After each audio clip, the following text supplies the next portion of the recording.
saya masuk di materinya, pertama-tama saya tanya dulu siapa ketua kelasnya. Saya, Pak. Siapa namanya? Seniwati, Pak. Oh, Seniwati. Oke. Ada absennya? Ada, Pak. Boleh saya minta? Oke, nanti setelah akhir dari materi kita, nanti ketua kelas antar absennya biar saya absen ya. Baik, Pak. Oke, sebelum saya masuk di materinya, saya tanya dulu, semua sehat? Alhamdulillah sehat. Alhamdulillah.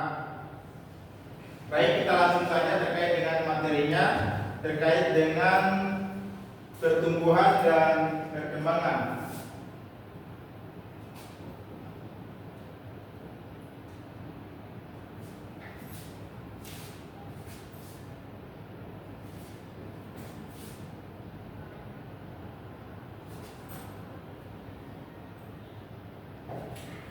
Oke, sebelum saya menjelaskan terkait dengan definisi pertumbuhan dan perkembangan, saya mau tanya dulu kepada adik-adik. Ada yang tahu terkait dengan pertumbuhan? Ada. Oke, ketua kelasnya apa? Pertumbuhan yaitu perubahan bentuk dan struktur baik dari tumbuhan maupun pada manusia. Oke, ada lagi? Ada lagi? Iya, Pak. Oke, kalau tidak ada, saya akan menjelaskan terkait dengan pertumbuhan dan perkembangan. Yang pertama, tentunya adik-adik harus tahu, yaitu pertumbuhan adalah proses bertambahnya ukuran atau volume sel, ukuran sel, tinggi atau panjang yang permanen dan bersifat tidak balik atau irreversibel. Apa itu irreversibel? Irreversibel itu bersifatnya tidak kembali lagi seperti semula.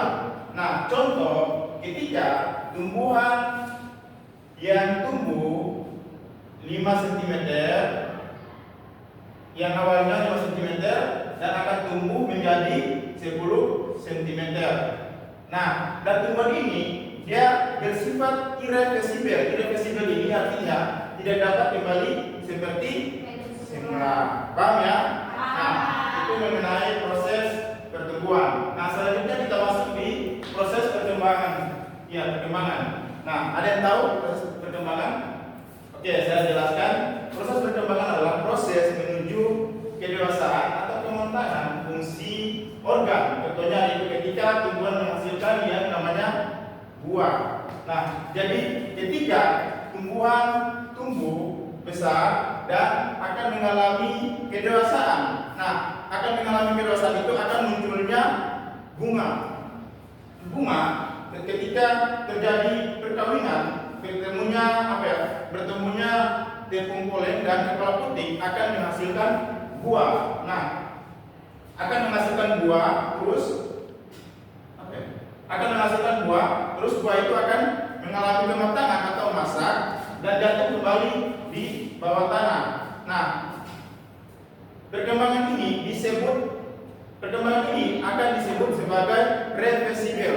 Artinya reversibel ini dapat kembali seperti semula. Yang tadinya saya bilang tadi, ketika tumbuhan akan mengalami kedewasaan maka akan menghasilkan buah, terus buah itu matang dan jatuh.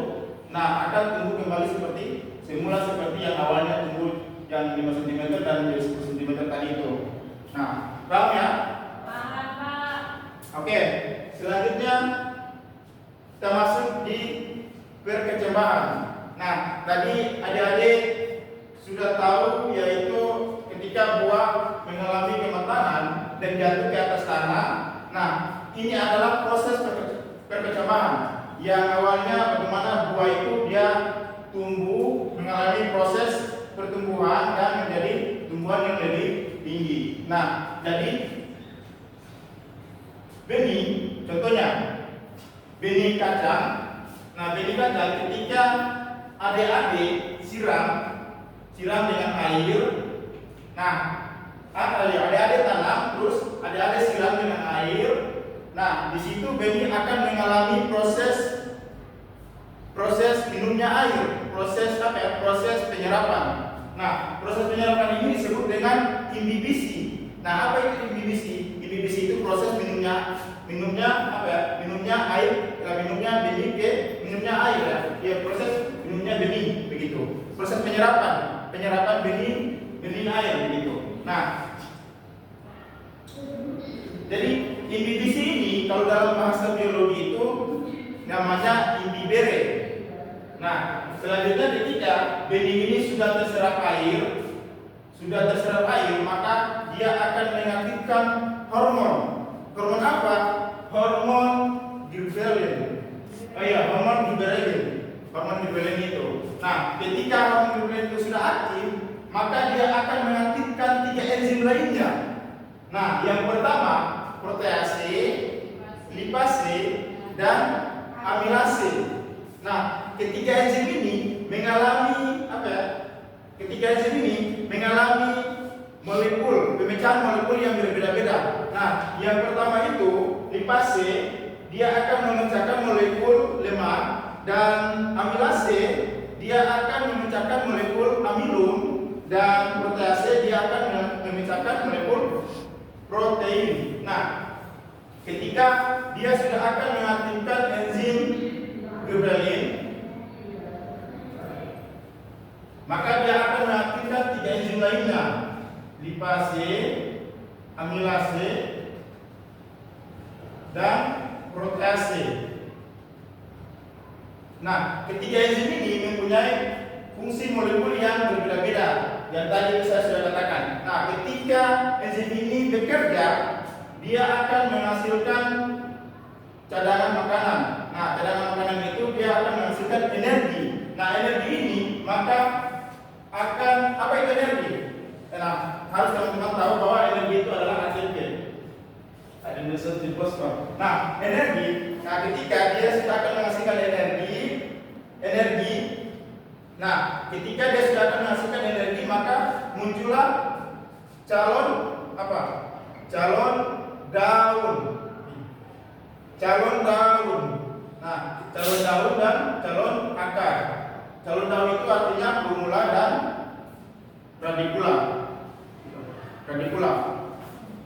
Paham ya? Proses perkembangan yang awalnya benih, terus adik-adik siram, terus benih tersebut akan mengalami proses penyerapan, dan benih tersebut akan menghasilkan hormon gibberellin. Yang pertama hormon gibberellin itu. Nah, terus selanjutnya hormon gibberellin itu akan mengaktifkan 3 enzim lainnya. Yang pertama tadi protease, lipase, dan amilase. Nah, ketiga enzim ini mempunyai fungsi molekul yang berbeda-beda. Nah, ketika 3 enzim ini bekerja sesama, maka akan menghasilkan energi untuk menghasilkan plumula dan radikula.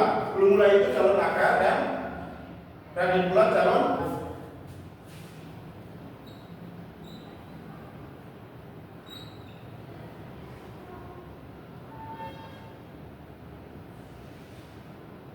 Oke, selanjutnya kita masuk di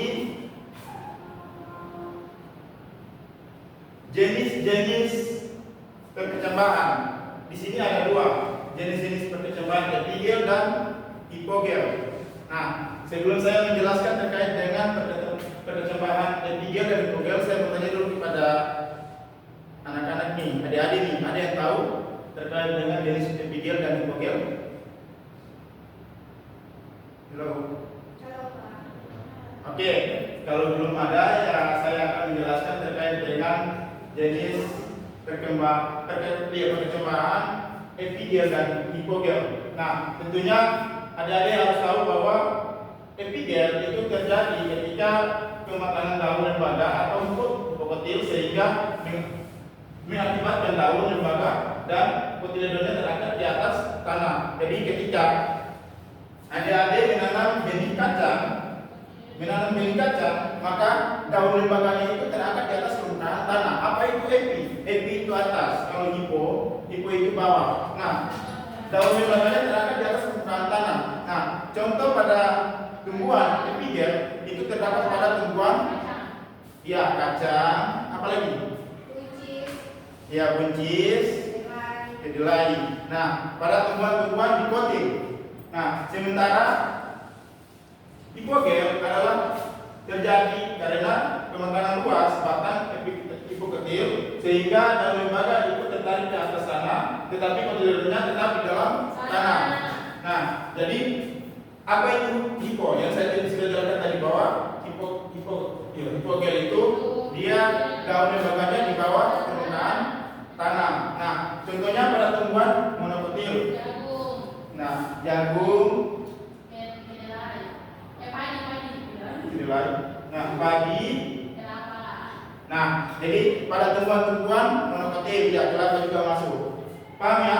Pada jenis-jenis pertumbuhan perkembangan epigel dan hipogel. Oke, kita masuk selanjutnya jenis-jenis pertumbuhan. Nah, jadi jenis-jenis pertumbuhan ini adalah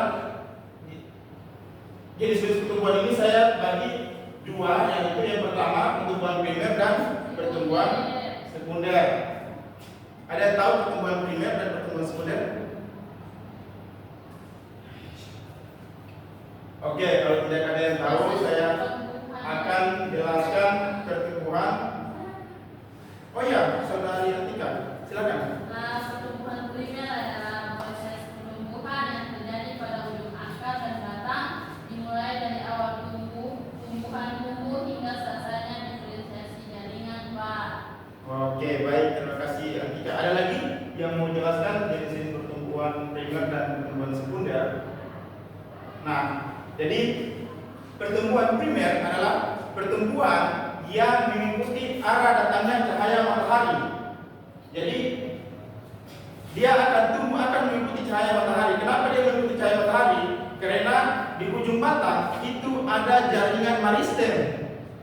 Apa itu jaringan maristem? Jaringan maristem itu, nah jadi jaringan maristem itu jaringan embrionik. Bagian dari tumbuhan yang terus tumbuh berfungsi sebagai sumber tumbuhan.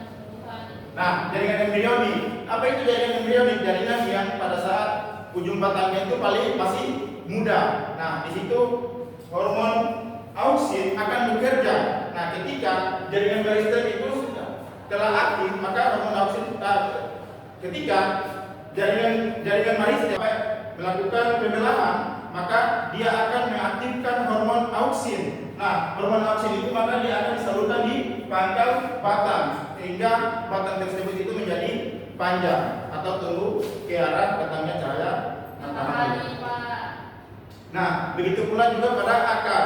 Nah, di situ juga ada jaringan yang paling mudah, jaringan maristem embrionik. Nah, di situ dia akan melakukan pembelahan dan mengaktifkan hormon auksin sehingga akar yang dibawa dalam tanah itu akan menuju ke pusat bumi atau lebih panjang. Kenapa dia menuju ke pusat bumi?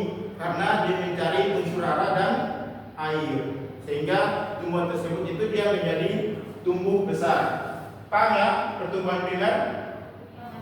Oke, selanjutnya saya masuk di pertumbuhan sekunder. Nah, pertumbuhan sekunder itu pertumbuhan yang dia tumbuh ke arah samping. Kenapa ke arah samping? Karena dia berfokus pada kulit dan batangnya. Jadi pertumbuhan sekunder ini dia terbagi atas dua. Nah, yang pertama itu diploiris dan monoploiris. Nah, diploiris ini dia apa? Diploiris itu dua arah batang dan arah kulit. Nah, contoh pada tumbuhan apa? Tumbuhan mangga dan tumbuhan durian.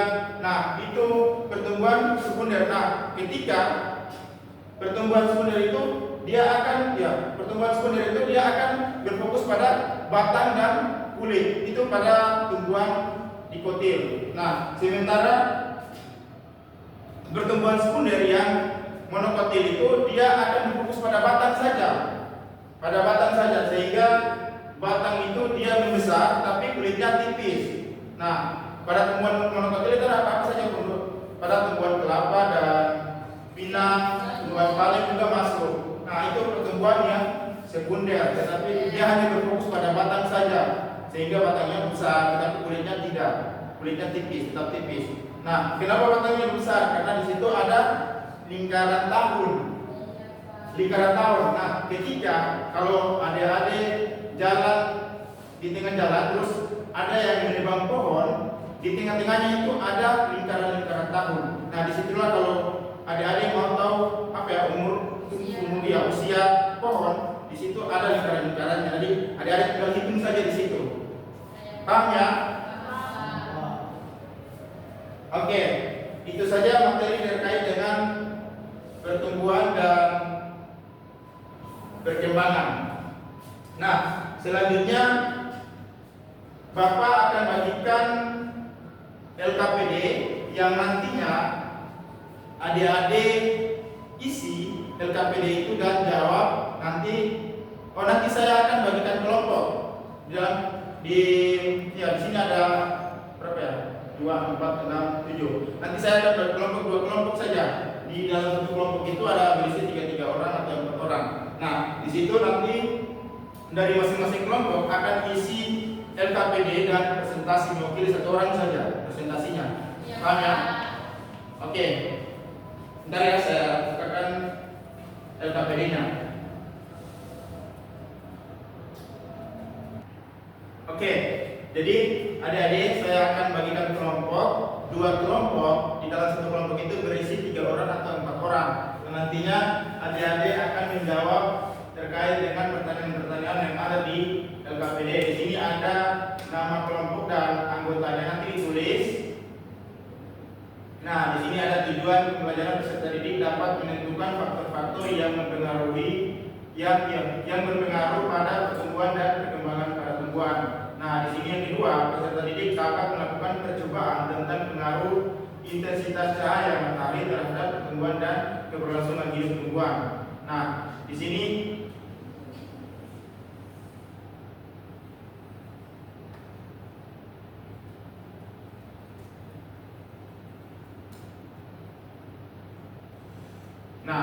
ada pertanyaan-pertanyaan nanti dari masing-masing kelompoknya nanti akan jawab dan presentasi mewakili 1 kelompok saja, mewakili kelompoknya masing-masing 1 orang saja. Presentasi di depan terkait dengan pertanyaan-pertanyaan yang ada ini.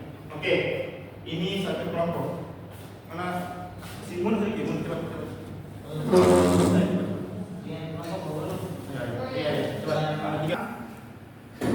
Silakan dijawab.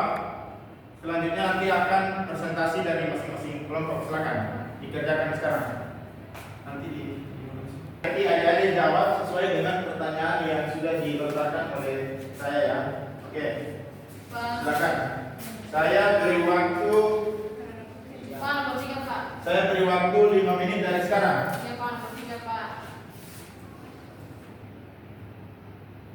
Nah, yang pertama itu mengapa biji kacang merah harus direndam terlebih dahulu? Oke, nomor 3. Pak, jelaskan.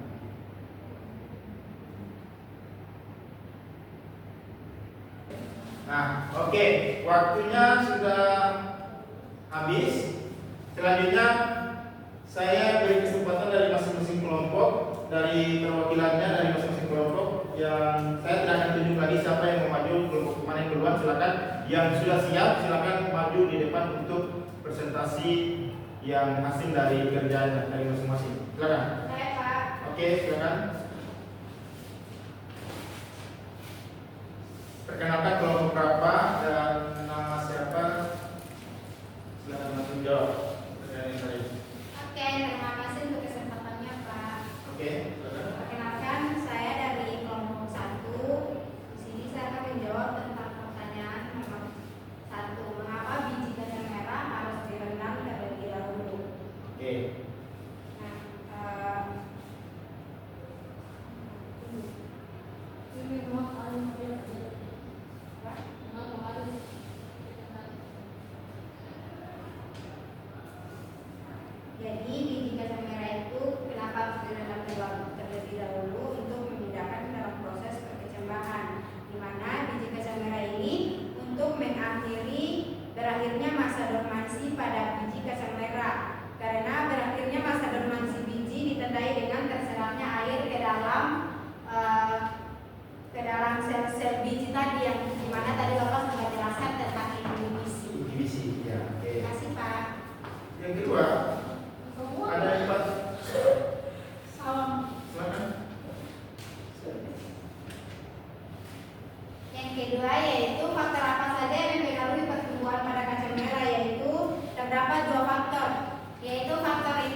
tetapi batangnya dia itu tidak kuat, soalnya dia tidak mendapatkan sinar matahari langsung. Oke.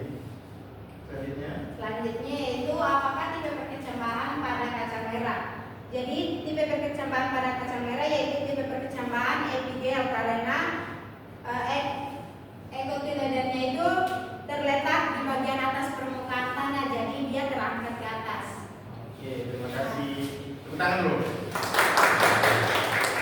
Oke, selanjutnya dari kelompok 2. Silakan perwakilan dari satu orang untuk presentasi. Baik, terima kasih Pak. Perkenalkan nama kelompoknya dan namanya siapa. Anggota. Oh ya, kami dari kelompok 2, anggota kelompok sama Antika, Lisan sama Reza. Nah, yang pertama bunyi pertanyaan, mengapa biji kacang merah harus direndam terlebih dahulu? Nah, yaitu biji kacang merah direndam terlebih dahulu untuk mempercepat proses perkecambahan dan mengurangi waktu yang dibutuhkan untuk pertumbuhan selanjutnya. Pertanyaan kedua, faktor apa sajakah yang mempengaruhi pertumbuhan pada kacang merah? Faktor-faktor yang mempengaruhi pertumbuhan kacang merah termasuk suhu, kelembaban, cahaya, dan kondisi tanah. Yang ketiga, tempat manakah pertumbuhan merah yang lebih cepat dan jelaskan? Pertumbuhan kacang merah lebih cepat di tempat yang memiliki suhu dan kelembaban yang optimal serta paparan cahaya yang cukup. Yang keempat, apakah tipe perkecambahan pada kacang merah tersebut? Jawabannya, tipe perkecambahan pada kacang merah adalah perkecambahan epigel, di mana hipokotil tumbuh di atas tanah dan daunnya terbentuk di atas permukaan tanah. Oke, terima kasih kepada saudara Tika. Tepuk tangan dulu. Oke, sebelum saya mengakhiri materi pembelajaran saya mau tanya dulu kepada adik-adik nih. Ada yang mau ditanyakan? Apa itu? Kan tadi Bapak sempat menjelaskan tentang pertumbuhan hipogel dan epigel. Nah, terus di situ tadi saya sempat melihat tentang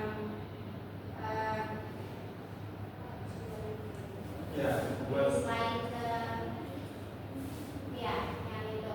Kan itu ada tadi hipokotil dan epikotil. Iya. Nah, itu yang menjadi pertanyaan saya, apa hipokotil dan epikotil, Pak?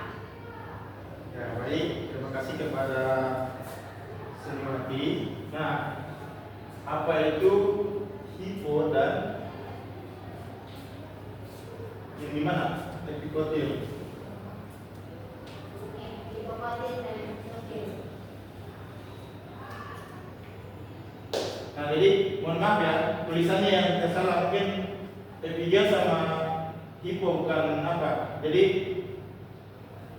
Jadi yang tadi saya sudah jelaskan bahwa epigel itu ketika tumbuhan yang tumbuh di atas permukaan tanah atau daun lembaganya terangkat di atas permukaan tanah.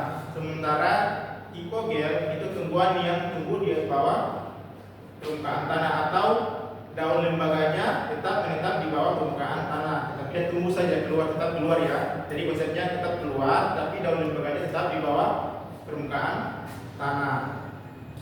Oke, jadi ini epikotil dan hipokotil mungkin salah tulis sedikit, tapi tidak apa-apa ya, saya sudah jelaskan, sudah agak sedikit paham. Oke, ada lagi?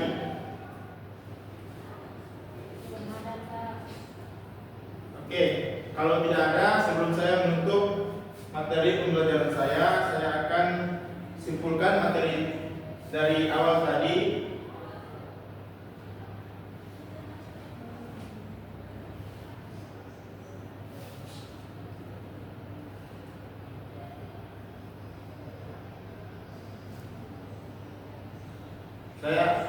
Saya akan simpulkan terkait dengan pertumbuhan dan perkembangan. Nah, tentunya Anda sudah tahu bahwa pertumbuhan, proses bertambahnya ukuran atau volume sel yang awalnya 5 cm menjadi 10 cm atau bersifat irreversibel.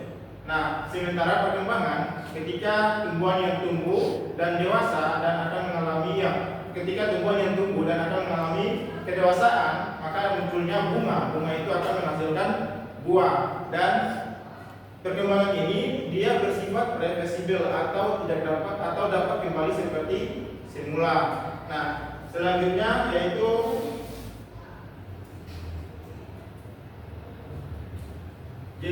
Selanjutnya yaitu proses perkecambahan tadi. Nah, ketika adik-adik menanam benih, nah terus adik-adik siram dengan air, terus di situ benih tersebut akan mengalami proses imbibiasi. Nah, proses imbibiasi ini akan ketika sudah terserap air, maka dia akan mengaktifkan hormon gibberellin. Nah, hormon gibberellin ini ketika hormon gibberellin ini aktif, dia akan bekerja dan mengaktifkan 3 enzim lainnya.